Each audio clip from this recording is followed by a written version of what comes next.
Hi guys, as part of our mini series of Get to Know Our Trainers, we are doing a little Q&A with Sohial. We just finished our Nutrition and Positive Mindset class, so I'll just be asking him some questions that have come through commonly. Sohial, say hello. Hello, we just finished one of my favorite classes for the organization. Been with Christina for a long time. First question is, what is your background and where do you get all your resources from?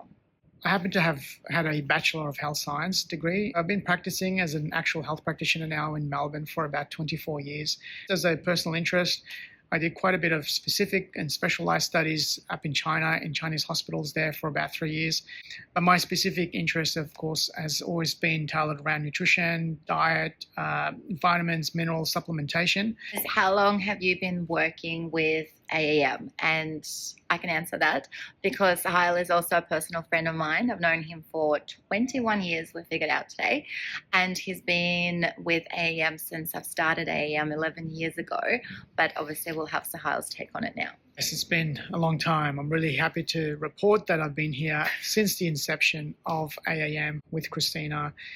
Yes, we have known each other much longer than that, but it's been an absolute pleasure and honor to have Christina invite me from the very get-go to do her courses, and I've been doing it ever since. Every 3 months we do it, and I still love this module and still update the content as much as I can. Presenting a double module on nutrition and positive mindset, which one would you say you prefer to talk about and teach? It's a good question, especially that since the whole time we've been doing this particular module, we do and have been doing those two specific topics. Now, my personal interest will still be the mindset, and I still do the mindset talk in my personal life as a consultant, as a health consultant, but also a business consultant.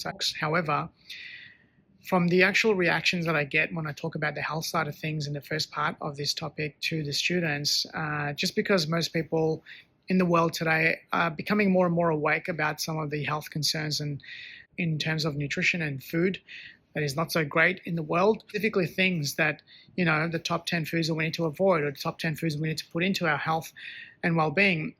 Long story short, I love both, but if I had to choose, I still love my area that I talk about, which is essentially mindset and leadership. Thank you, Sohial. Another question is, how much of what you teach do you actually preach?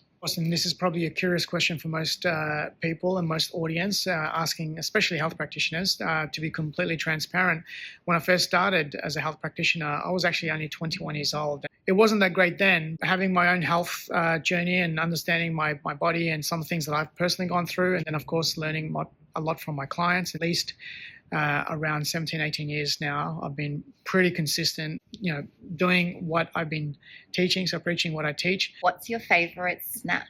Growing up, of course, we didn't know much about all these healthy things. We grew up with a lot of processed sugars, and they were my favorite then. But if I choose something now, it'll probably be something along the keto lines, minimize processed sugars and processed foods, and specifically sticking to high fat and minimal protein. I do like dates, sweet, where to cater for the cravings that we get, also nutritious.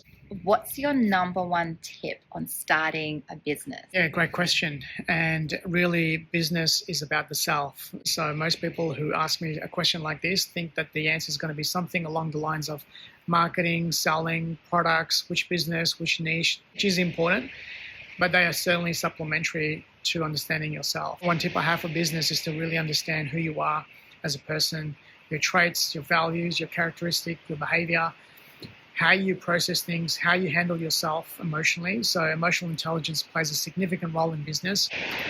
Thank you, Sohial, for answering the questions, and I hope you guys had fun getting to know him. You can obviously follow him on Instagram. Thank you guys for having me, and thank you for the questions, and maybe I will see you guys at some stage through the AAM organization.